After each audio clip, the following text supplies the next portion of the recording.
এই যে ছেলেকে ভোট দিবেন, এবার ভোট হবে ছেলের পক্ষে, এবার ভোট হবে নিজের ছেলের পক্ষে। আপনারা মারা যদি ছেলেদের পক্ষে না আসেন, বাপরা যদি ছেলের পক্ষে না আসেন, আমরা কই যাবো বলেন? আমরা কি ধরেন যারা ব্যবসায়ী, যারা হচ্ছে চাঁদাবাজ, আপনারা যদি আমাদের পক্ষে না আসেন তখন আমাদের তাদের কাছে যাইতে হবে যে তোমরা আমাদেরকে পাশ করো। আর যদি আমাদের মায়েরা যদি আমাদের পক্ষে চলে আসে, মায়েরা, হ্যাঁ, তো ব্যাপারটা হচ্ছে কি আমাদের জন্য সহজ হয়ে যায়। আমি মানে ব্যাপারটা বুঝাইতে পারছি কিনা? এই জন্য যেটা করা লাগবে, এবার স্লোগান হচ্ছে কি, এবার স্লোগান কি, এবার ভোট হোক ছেলের পক্ষে। বলেন, এবার ভোট হোক ছেলের পক্ষে। আর শাপলা কলি মার্কাটা কি? শাপলা কলি। এবার ভোট হোক ছেলের পক্ষে, এবার ভোট হোক ছেলের পক্ষে, মায়ের ভোট ছেলের পক্ষে। আমাদের অগণিত সমস্যা, এই সমস্যার মধ্যেও দাঁড়াইয়া আমি একটা কথা বলবো, আবার আমি শাপলাকলির পক্ষে ভোট চাবো না, এনসিপির পক্ষে ভোট চাবো না। আমি চাই এবারের ভোটটা আপনারা আপনাদের ছেলেকে দেন।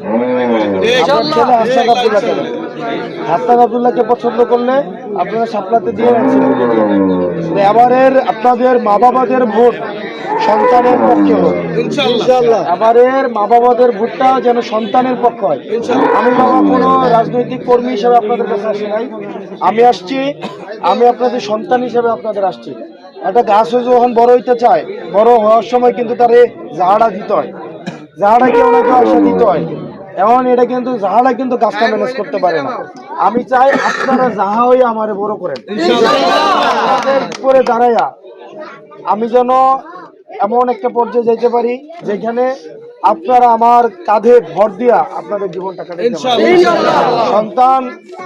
সন্তান বাপের আঙুলে ধরে হাঁটা শিখে, আবার ওই বাপ সন্তানের কাঁধে ধরে শেষ বয়সটা পার করে। আমি আপনাদের আঙুলে ধরে হাঁটা শিখছি, আমি চাই আপনার আমার কাঁধে যেন নির্ভরশীলতার একটা নাজুক সম্পর্ক আপনার এবং আমার মধ্যে থাকে।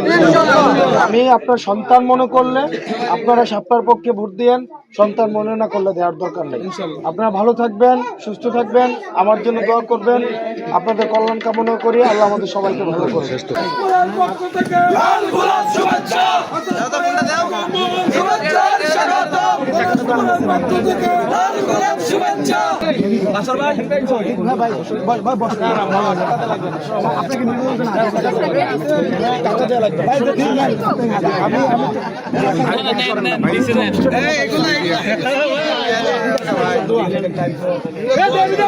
আমি